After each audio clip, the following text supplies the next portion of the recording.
delivering innovation. So everybody talks about how they want to deliver innovation and we need to be more innovative. I think every time you look at the list of what are the top priorities for the C-suite, it's kind of depending on either revenue generation, cost reduction, and then new innovation is always up there. But what we're going to talk about now is asking different people from different contexts. So we'll be bringing back Penelope, but also introducing Paya and Damien. And they'll be sharing their insights on how to get innovation really flowing throughout an organization. So welcome, Paya, Damien, and Penelope. Hello. Hi everyone. Hi again. I'm going to jump straight in. So what I want to do is just get an understanding of where you've worked, what kind of style organizations have you worked, and what have you seen as the barriers to or constraints on innovation in those organizations? So I'll start with Penelope. Sorry, Rory, I didn't hear your question. Yeah, so the question is just around what constraints, so what types of organizations have you worked in? So I think from your experience, you've done the range, the gamut from like startups to large enterprises.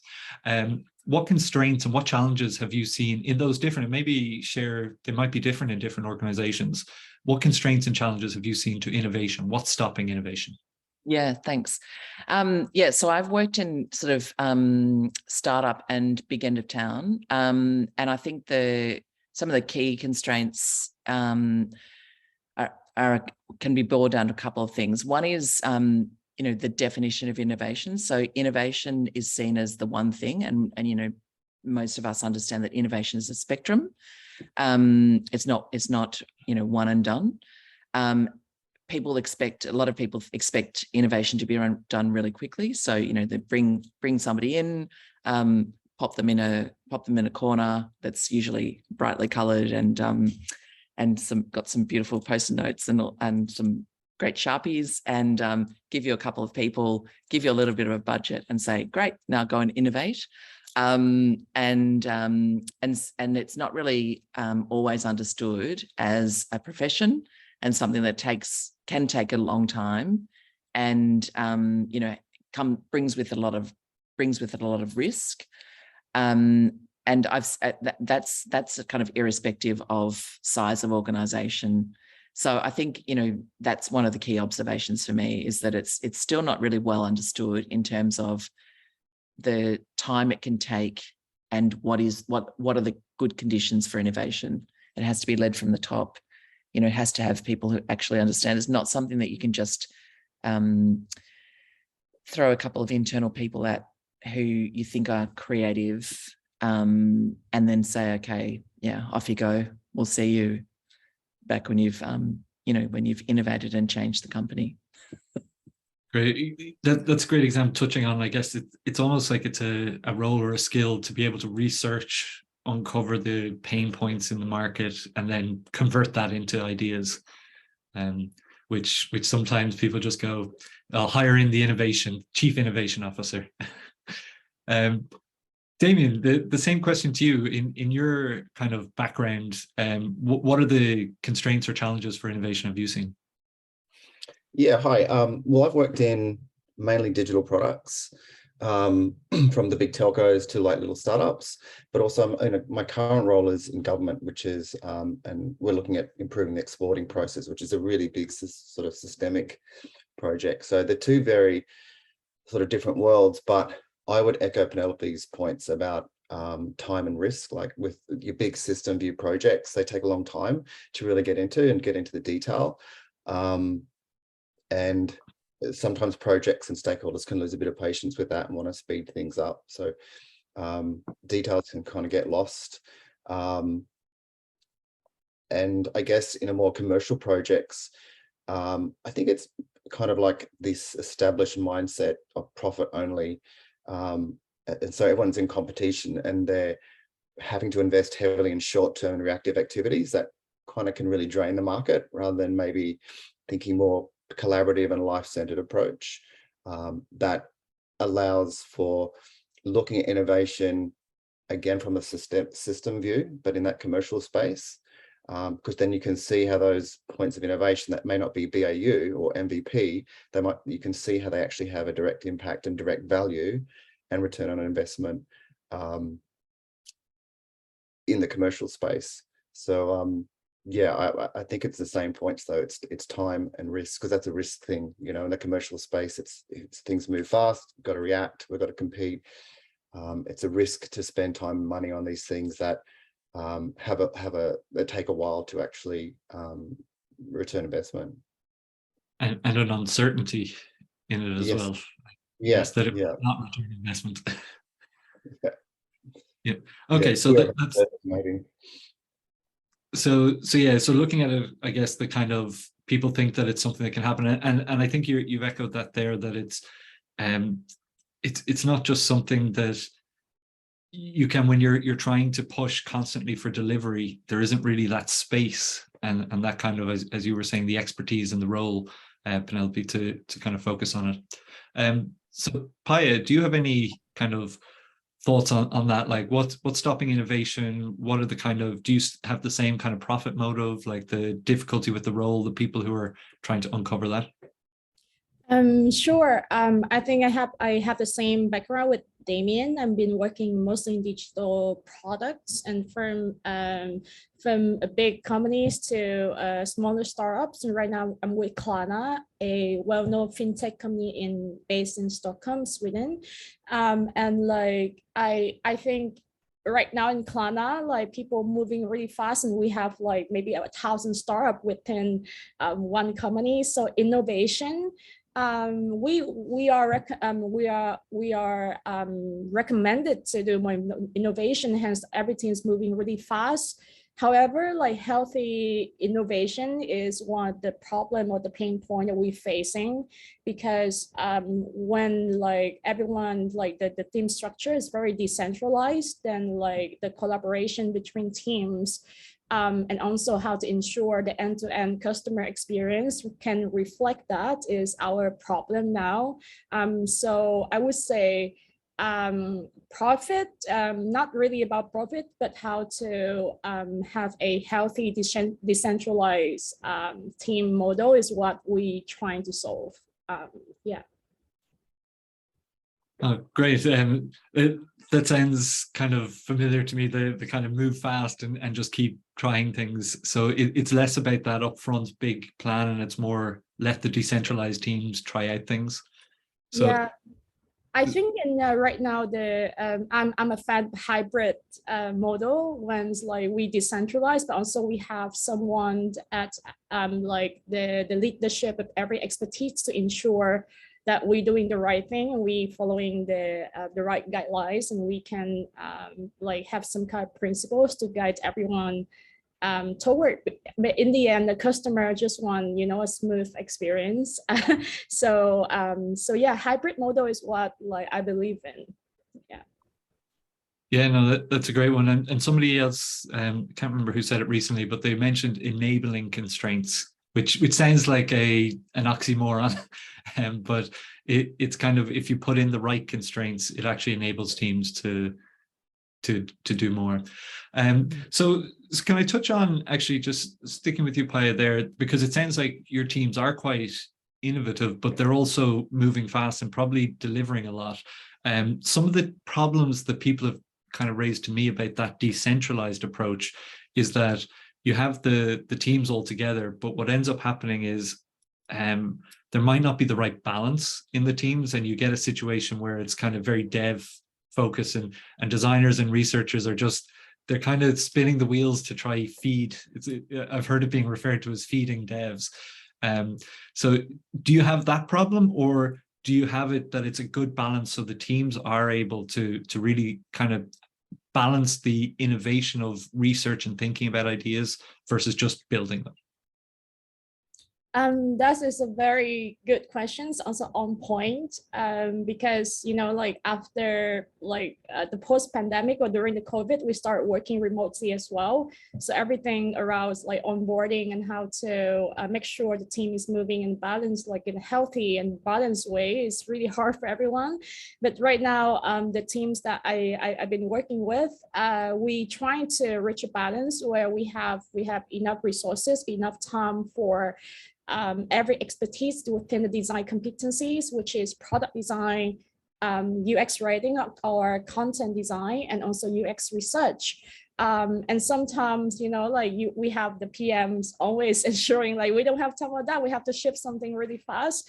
But so it's really a tough math. But we're trying to at least in Klarna, right now we have for every design competency, we have let's say the product design director, UX writing director, UX research director, to ensure that every expertise and every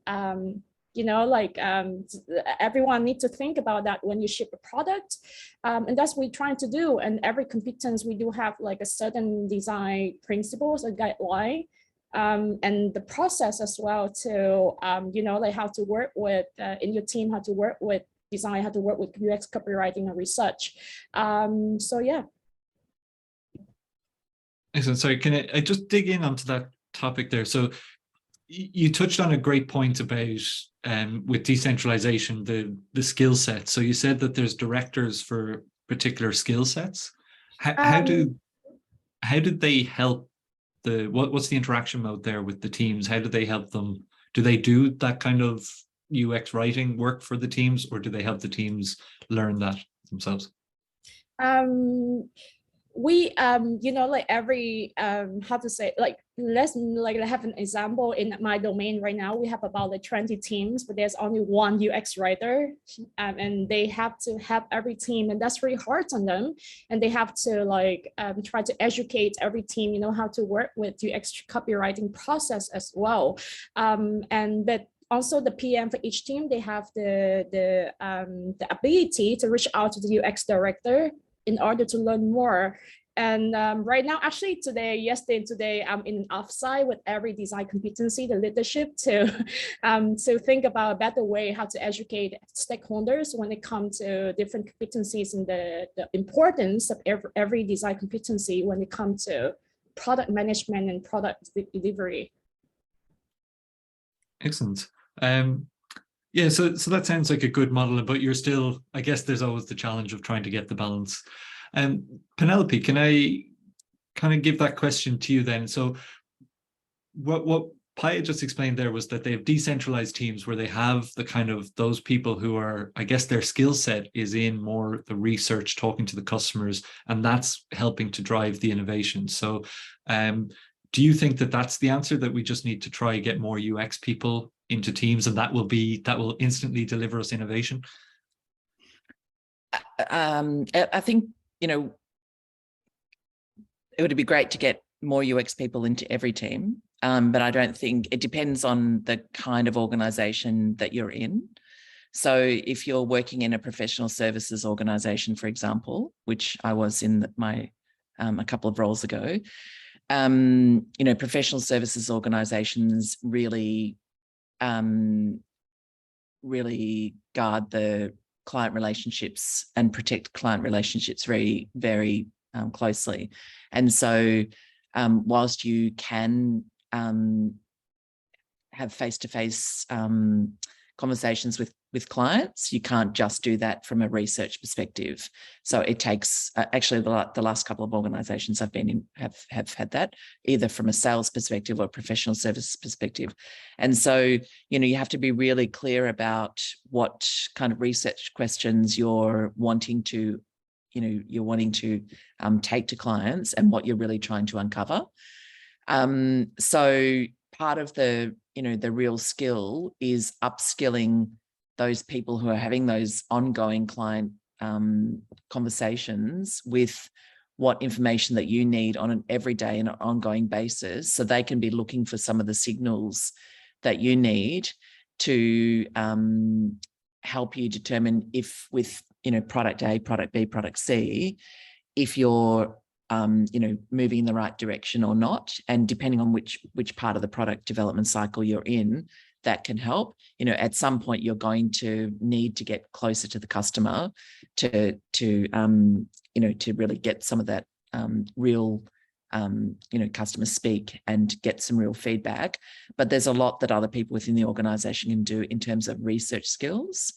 There's not, you do need design professionals to actually help you with that. But then equally, you can use within an organization, if an organization can be taught prototyping techniques, for example, there's a huge amount that a lot of people across the organization can do in terms of thinking through problems within the organization that they have and also that their clients have.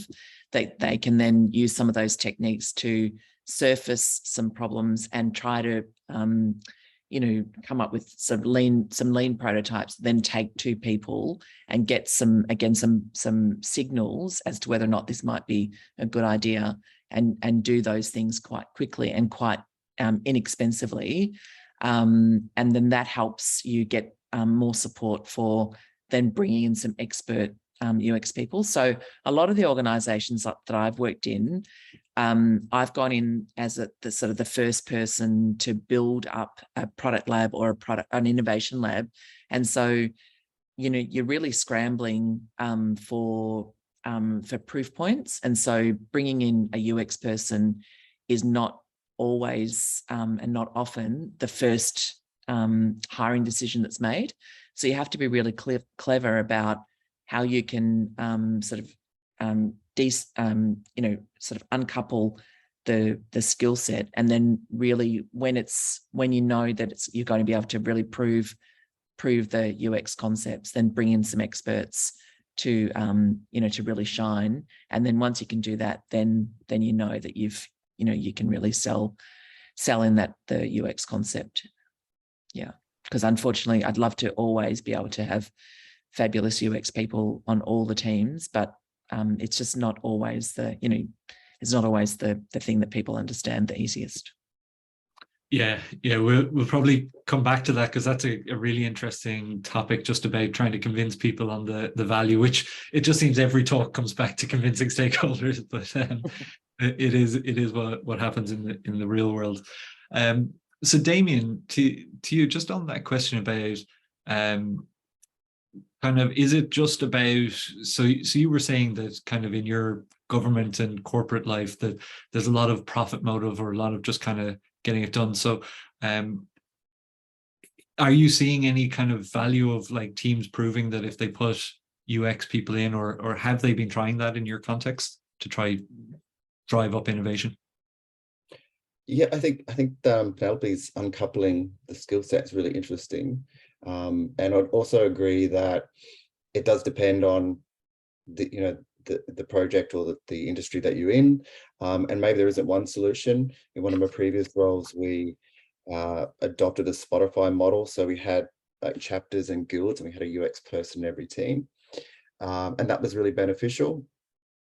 But also we had, I think anyone can learn basic UX fundamentals. We all have a real understanding of it, probably whether we realize it or not, just through our interaction with our devices and our technology. We know if something is a good experience or not. Whether we can fully articulate that or not, as whether non-designers can fully articulate that or not, is something they can learn. And one of our previous roles, we had like copywriters that wanted to learn a bit of UX. So there's a real, it's really tied together, right? Copy, UX writing and design.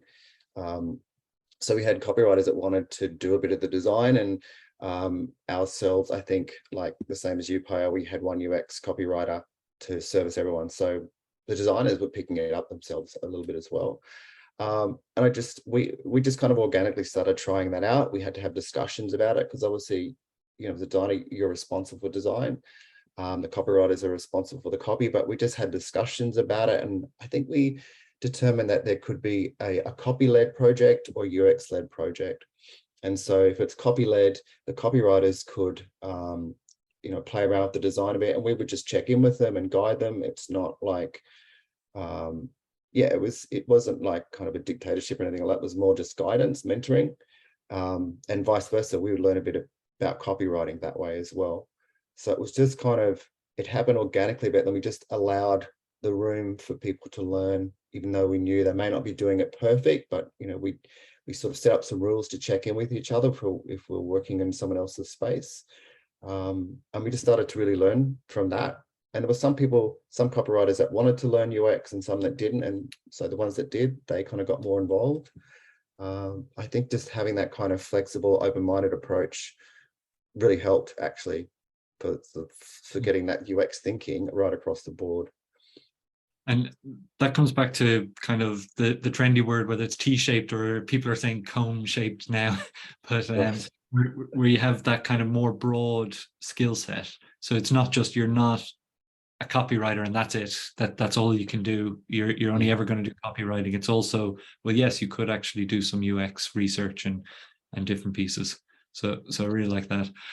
Yeah, can I just say, I think it's still important. I think going back to what Penelope said, is that you've got to keep that standard of the work as well. That's really important. But definitely allowing other people to grow into that space is a good thing.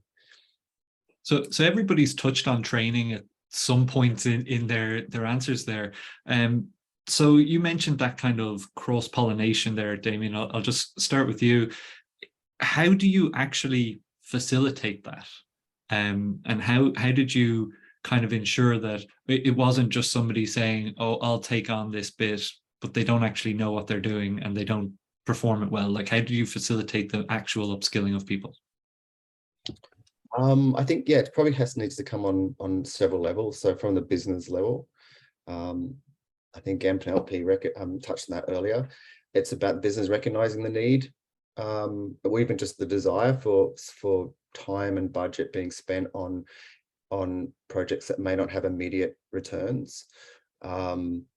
Team leads can do the same thing. They can just make time, allow their team to have a bit of time to explore those areas, and then to play it back.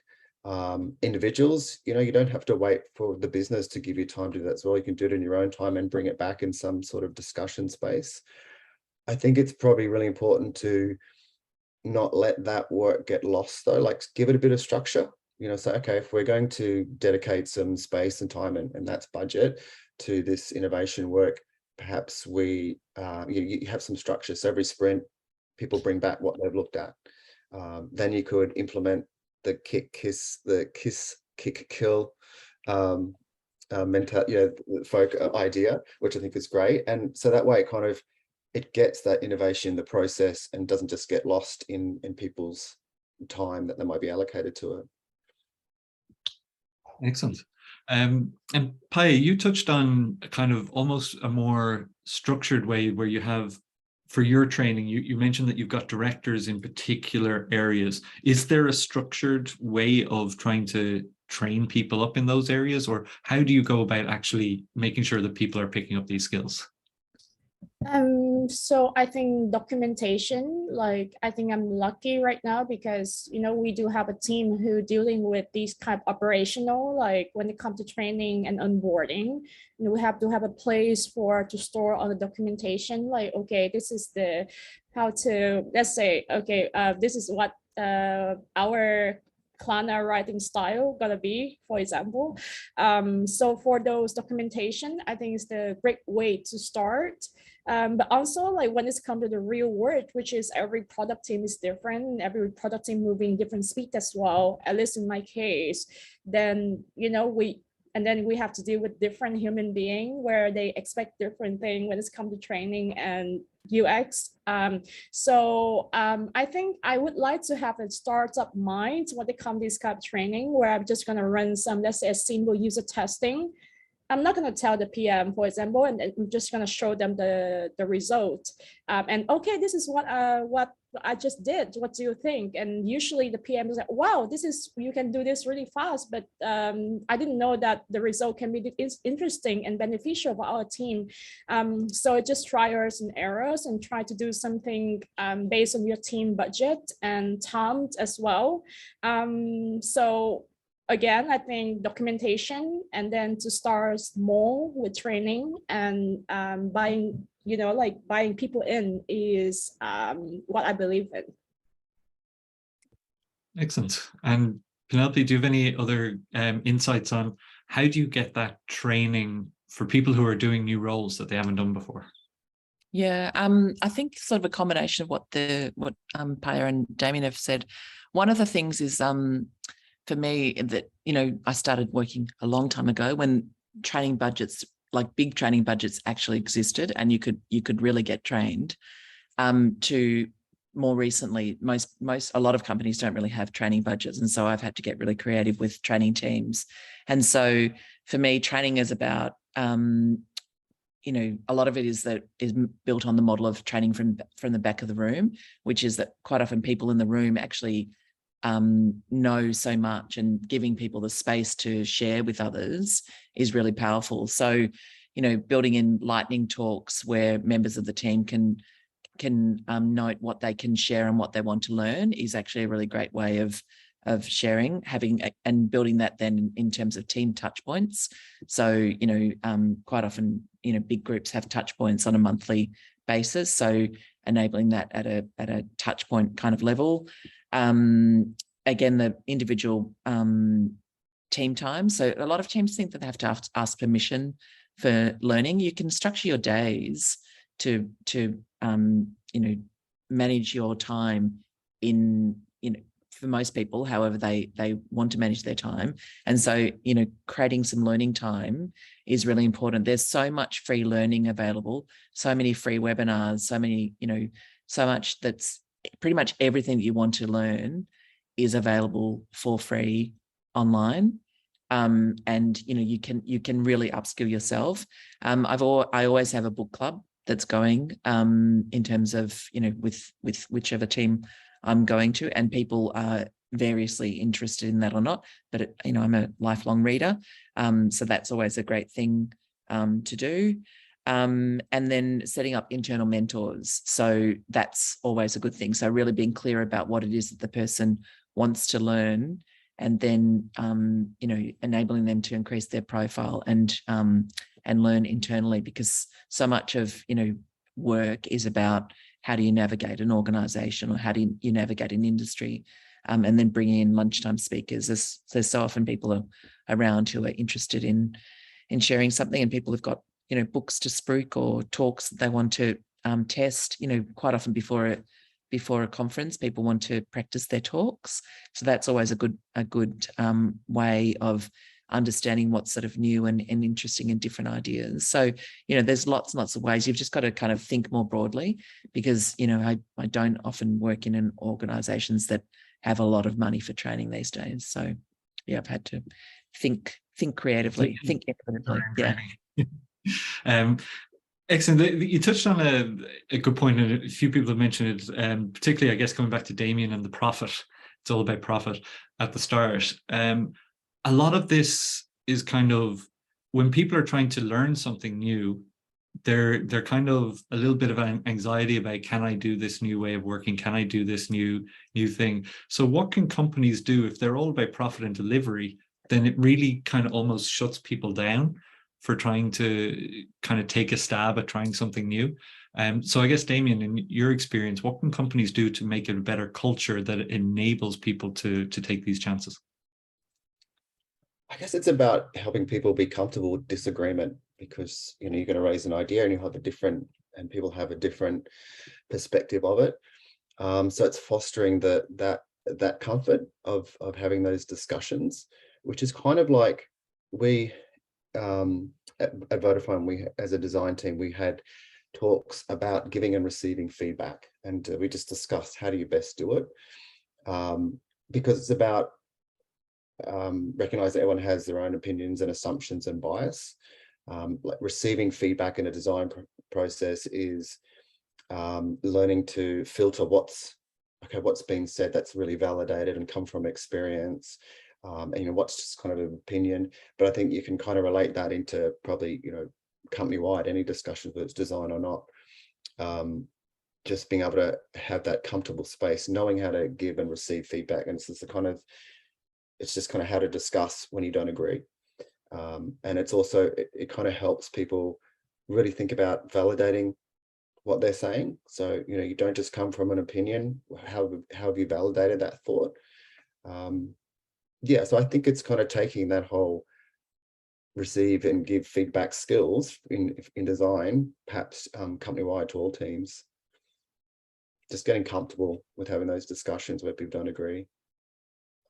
Excellent. I'm just looking at the time. Unfortunately, actually, I lost track of time and we're already slightly over. So apologies for that. But do Paya or Penelope, do you have any final thoughts to add on just that last one about how do you create the culture that enables teams to actually try take these risks? So anything quick to share?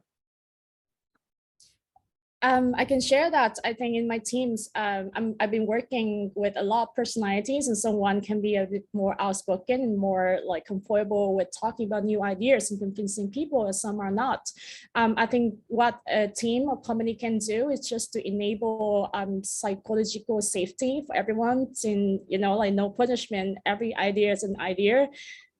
We might not do it, but every idea is a good idea, in my opinion. So at least where a design team where I'm a lead, I try to promote that, like it's okay to feel safe to speak about what you believe in. So I think the keyword I want to make here is psychological safety, I think. Brilliant. Thank you. And Penelope, anything to add? Or they've covered it off? Yeah, that's fine. Yeah, thanks. All right. Well, thanks very much for your time, Penelope, Paya, and Damien. I really enjoyed that chat. And kind of to sum up, it's about kind of making sure that teams have a kind of the time, the budget to start looking at the underlying problems. You don't always need that budget. You can carve it out yourself, and just kind of take that into your own right. You can start looking at ways that you can upskill in areas that you need to, either online or more structured internal ones. And then I like the point to finish on psychological safety within the organization to let people take that chance. So thank you very much.